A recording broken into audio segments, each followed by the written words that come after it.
You're listening to Stellar Success, Leveling Up for Medical Pros with Dr. Tudor Francu. Join us as we explore how medical professionals can achieve stellar success in all areas of life. It's time to level up. Hi, Nathaniel. How are you? Good. How are you? I'm good. Thanks for coming over.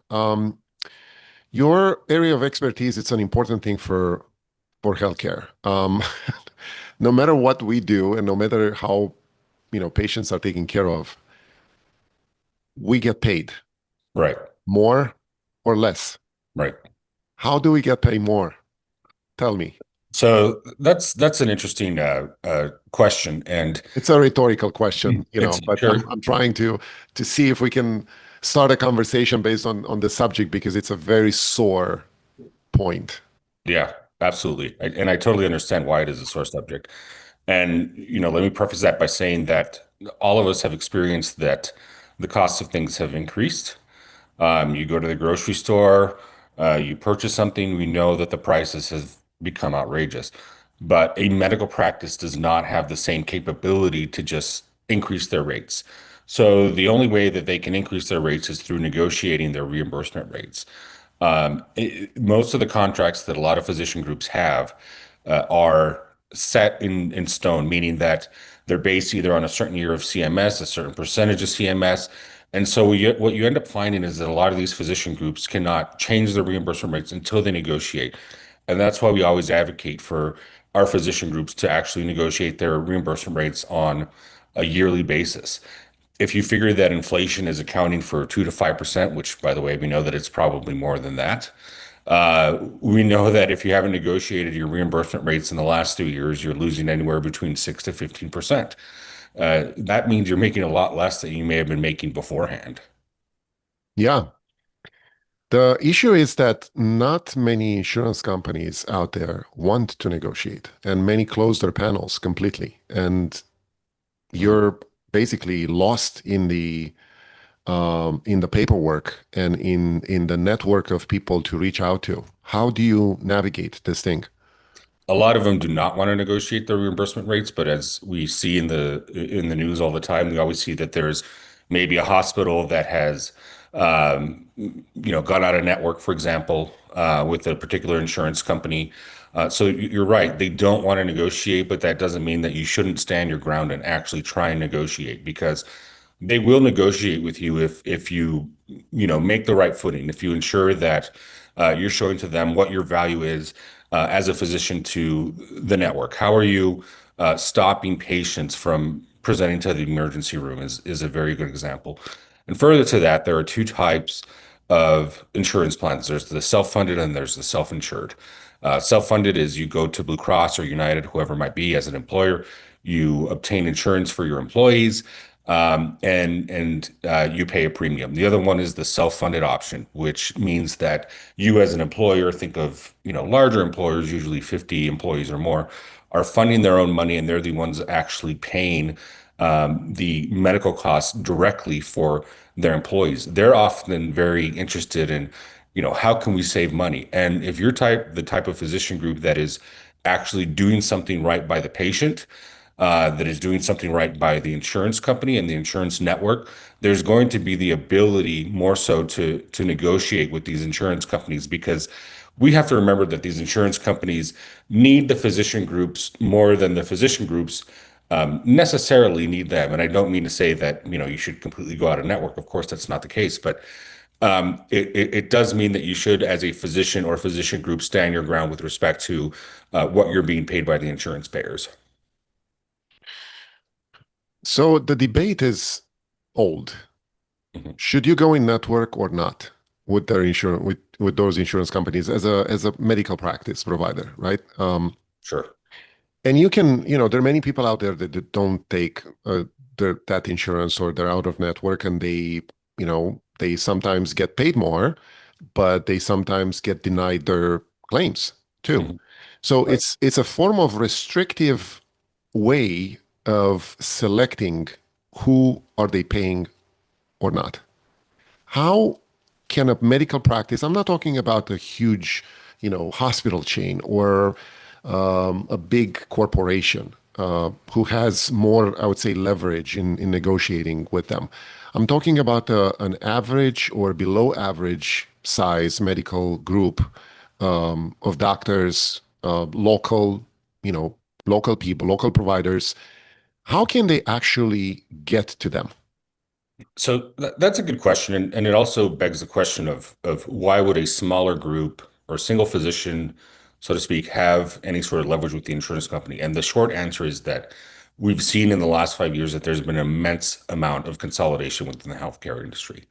So when you have that amount of consolidation, and there's a lot of private equity companies coming in and consolidating these groups, suddenly when you have, let's say, for example, 10 ENT groups in California, in Southern California, that consolidate into one, well, suddenly they have a lot more leverage to negotiate their reimbursement rates. And instead of actually negotiating, they're actually going to the insurance company and saying, this is what we're going to allow you to pay us. So what that means is that if you're a small or single physician group, the insurance company is much more willing at this time to negotiate with you, which is good. That's a good thing. And the reason that they're doing it is not because they're trying to be nice, or not that they're really trying to promote private practice. It's because they are afraid of that consolidation. Because if you have too much consolidation, uh, suddenly the insurance company uses any leverage that they have to actually keep the rates where they are. Further to that, it's much easier as a single or small physician group to negotiate reimbursement rates, because you're talking about a spend, which is what the insurance company refers to as the amount that they pay you, that you're going to affect and change with the insurance company is not going to be as significant as it would be if it was to be with a much larger group. So that just means it's another opportunity for those single and small physician groups. So you have a little more, I would say, you know, uh, breadth of income that you can get compared to the bigger groups, right? The Exactly. smaller group. Right. But still, it's you know, percentage wise, Mhm. it's a small increase for a small group compared to a bigger group. Like, the differences are so big sometimes in reimbursements between a consolidated, private equity owned, whatever, medical group compared to small local guys that it's even hard to survive in Right. a market like that. I I know that, sometimes it takes months to negotiate a contract like this or renegotiate the rates. Mhm. When you're saying that you should do it every year, Mhm. what is the turnaround time on this? Because if you wait a few months for them to talk to you, and then Right. another year comes and you start a process all over again, what is this a great strategy here for a group like that to employ with them? The best strategy that you can utilize in that situation is when you're negotiating your contract. We know that they're typically 1 to 3 years. If they are a 3-year contract, then what you should do is you should implement cost of living increases that would automatically be implemented in years 2 or 3, meaning you would get the initial increase in the first year, and then year 2 and 3, you would do a negotiation so that, or perform the negotiation so that you get around 2 to 5% cost of living increases. So that makes it a lot more practical. Practical. Does that mean that the insurance company is necessarily going to do it? Well, no, of course not. But the good thing about negotiating your reimbursement rates is even though it's difficult to do so, even though it may take months and months, and we understand that it does take months and months, it's still absolutely necessary, because it's necessary to your survival as a practice, as a business. If you don't do it, the other groups are going to be taking basically what you would consider your piece of the pie, meaning usually those larger private equity groups. Yeah. So you basically have two things to choose from, not always the best choices, right? Either get Right. swallowed by a private equity group, or deal with a huge insurance company that doesn't want to talk to you, basically, or doesn't want to pay you more money. And Right. it's funny you say that, because negotiation is a process, and many people go into negotiations with them, but they don't get what they want, or they Mhm. get such a insignificant increase in their rates Mhm. just to slap something on the contract, Mhm. that it doesn't make any difference, like big difference in their income anyway, and it's past like a done contract basically. Yeah. So I don't know, I don't know what the solution is. What do you think about in your company, doing to help those practices to get more out of the contracts? The first thing that we do is that we need to make sure that we're working with the decision maker at the insurance company. If you're not doing so, it's not going to help you. We've heard of some groups that approach the insurance companies and they say, well, we submitted a letter and we didn't hear anything back. That's not the solution. You have to make sure that you're working with some sort of a decision maker in order to affect any sort of change. In addition to that, we have a database internally that shows us exactly what every single physician in the country is earning, every single surgery center, every single medical practice is earning with comparison to our clients. And what that does is that shows us that we know for a fact that Dr. A is making less than Dr. B down the street. They are the same specialty, whatever it may be.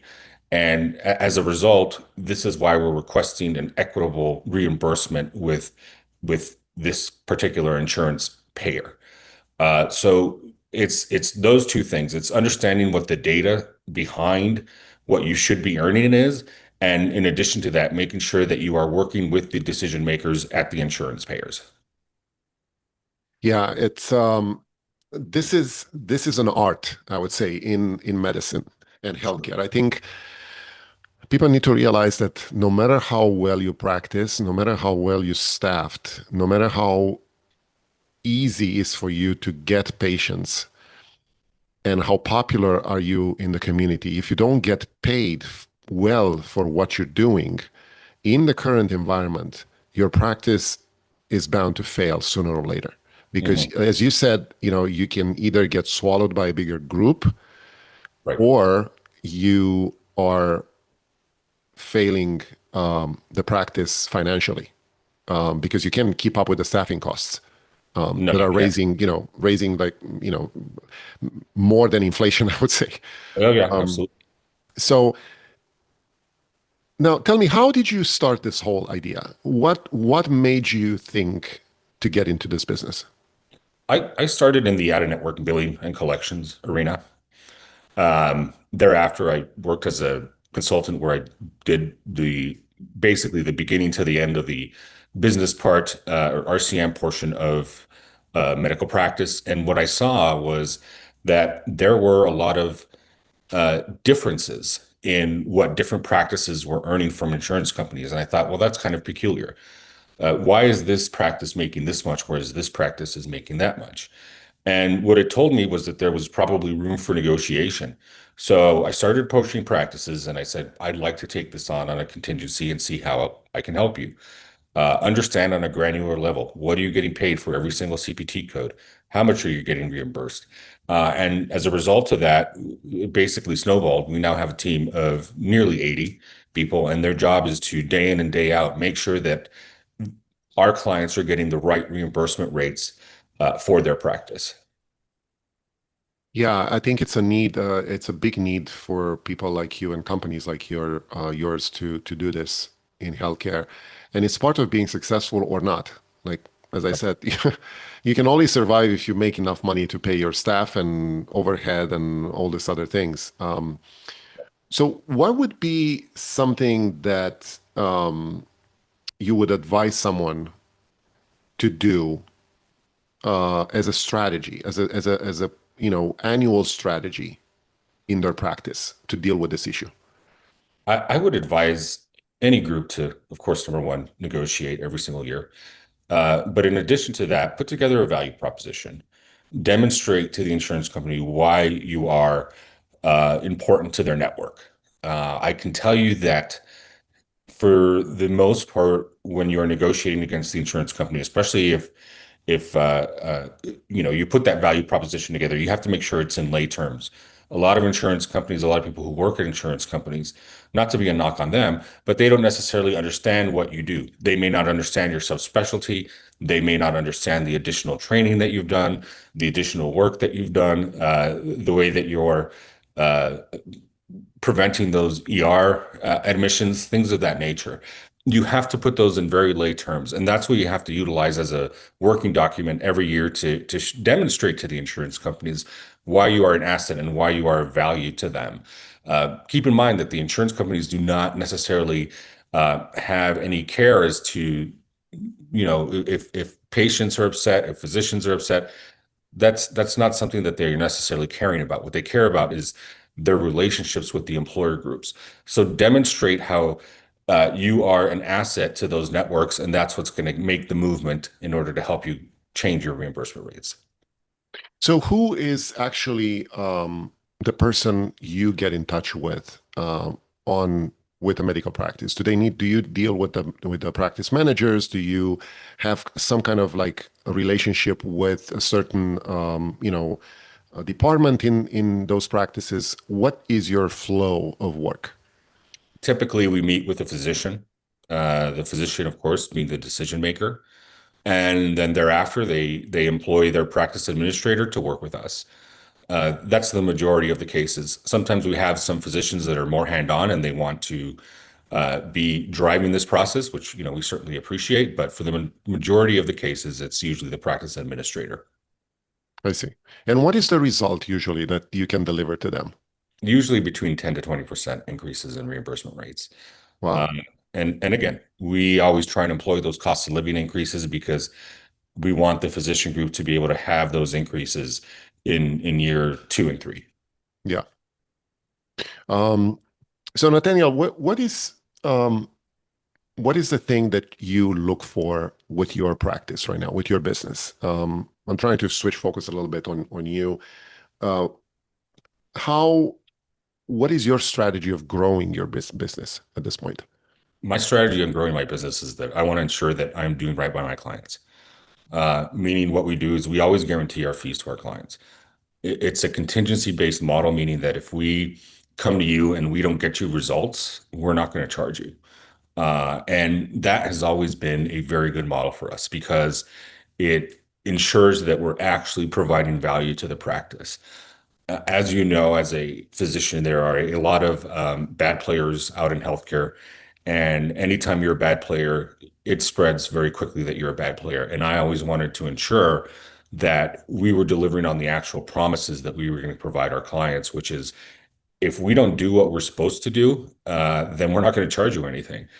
We're only here to help, and we want to err on the side of that.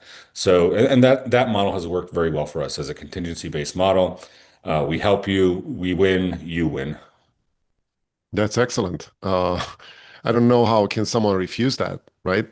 Right. But have there been any issues with negotiating with them, with the insurance companies? Have you run into any issues or I would say, setbacks, failures from this point of view that you can give us an example of? There's every now and then there's a physician group or client that will tell us, well, we're afraid that if you start negotiating with the insurance company, that there's going to be some sort of retribution. And that's not the case. We work very professionally with the insurance companies. And so long as you're doing that and you're doing that correctly, we haven't run into any issues thus far. So long as you keep it professional, and again, we're coming with a value proposition, we're coming with our arsenal of information, we're coming with our data, and we're saying, look, this physician group is providing this to your network. Here's how to make it more equitable. Here's how to make it so that they are not consolidated into a larger group. And it's a very professional back and forth with the insurance company. And we have very good and professional working relationships with a number of the insurance companies. Keep in mind that a lot of these insurance companies are very large corporations. There are people like you or me that are working there, and they're not necessarily, trying to harm physician groups.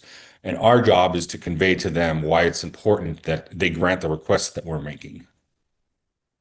It's a very interesting flow to me, right? Because ultimately it's about people and Mhm. about a subjective opinion of someone in the insurance company that you can reach out to based on your preparation and on your, I would say, deliverance of information to them for them to make a decision.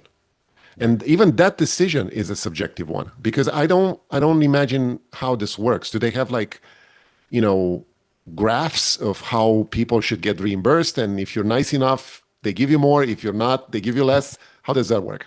Yeah, it all comes down to a financial decision, right? Every insurance company has what's called a medical economics team. And basically their job is to determine how much is this going to cost me if I reimburse you this much more. We have those exact same teams on our team. So that tells us very succinctly, uh, what is going to be the actual impact of this. Yeah. So, it's very interesting because in my audience is all about being successful in that practice and, taking care of patients and in enjoying this process, right? Enjoying this journey of medicine.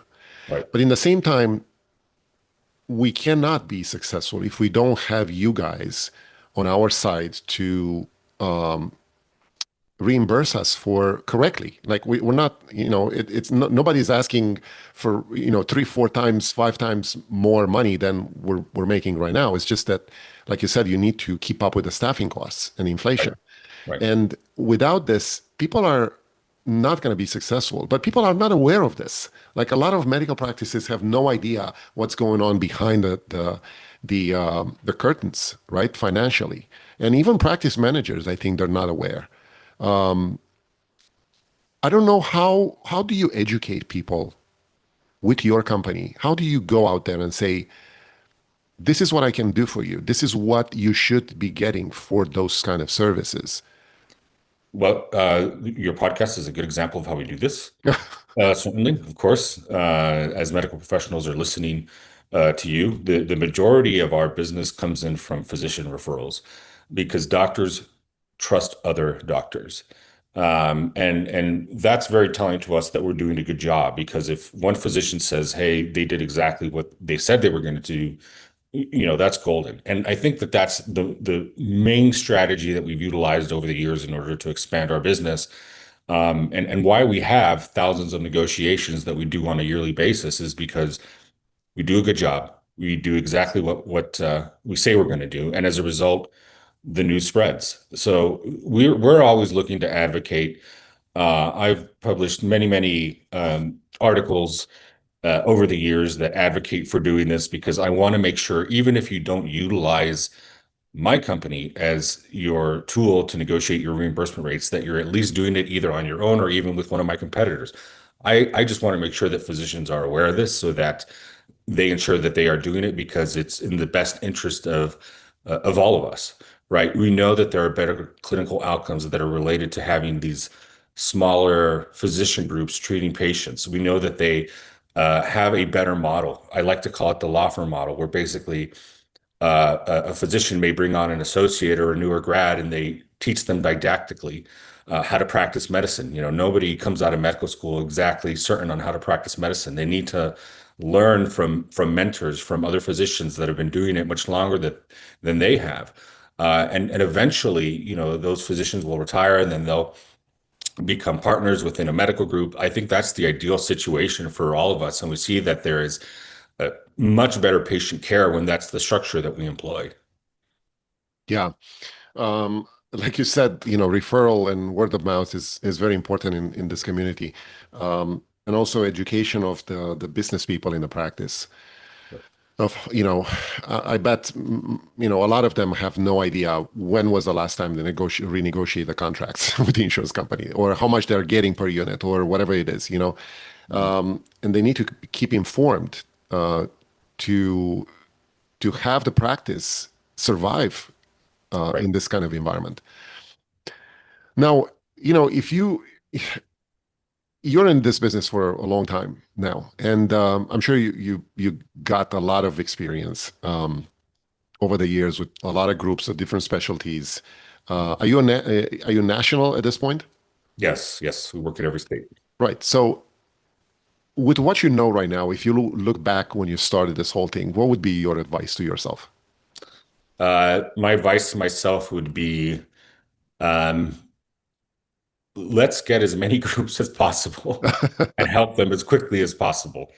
And I know that sounds a little bit funny, but it is true because I think that we've seen so much consolidation in the past that, as many groups that we can get on board and doing this and making sure that they're doing this, we can save more from having to go be, employed by the hospital system or consolidated into a large group. Yeah. That's the thing that I would advise myself. Yeah. It seems like your most frequent clients are smaller groups than bigger groups, right? They typically are. Of course, we have every size. We have Yeah, every size, and we want to help every type of group I see. out there, of course. And that's not to say that every private equity group is not good. There are some good ones out there, but there aren't many good ones out there.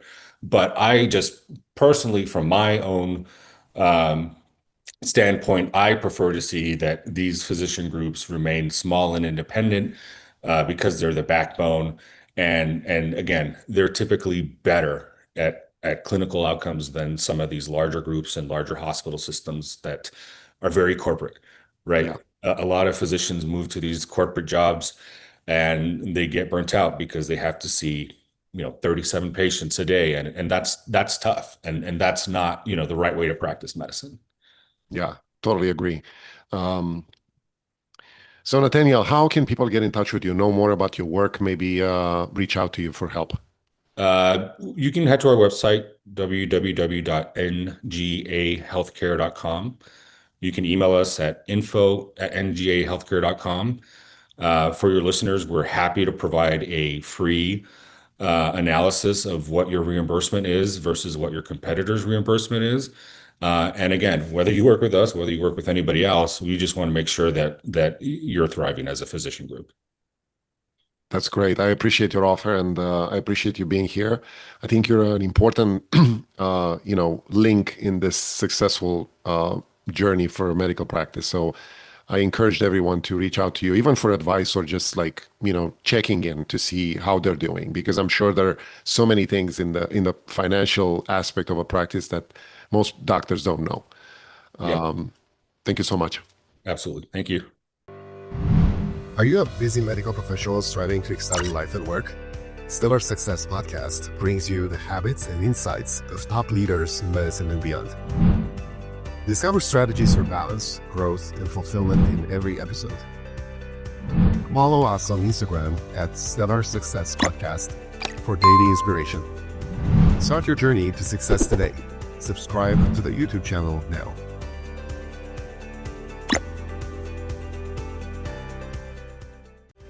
That's a wrap on Stellar Success, Leveling Up for Medical Pros with Dr. Tudor Francu. Interested in joining us? Go to stellarsuccesspodcast.com/guest to apply.